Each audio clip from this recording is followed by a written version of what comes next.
Hello दोस्तों, मैं अनु पटेल आप सभी का स्वागत करती हूँ। 15 अगस्त आने वाला है, इसीलिए 15 अगस्त के उपलक्ष्य में एक देशभक्ति गीत सुनाने जा रही हूँ। कैसा लगे कमेंट में ज़रूर बताना। लाइक शेयर सब्सक्राइब करिएगा, ज़्यादा से ज़्यादा शेयर करिएगा, सपोर्ट कीजिए। कितना प्यारा मेरा झंडा निराला, कितना प्यारा मेरा झंडा निराला, जी कर देखता रहूं कितना प्यारा।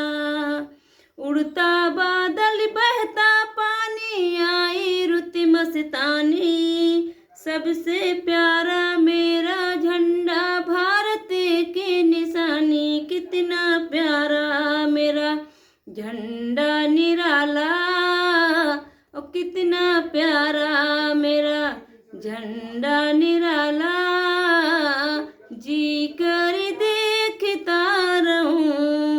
उन माओं के लाल गए हैं, उन बहनों के भाई, उन वीरों ने जान गवा के लाई ये आजादी। कितना अच्छा कितना सच्चा मेरा भारत, कितना अच्छा।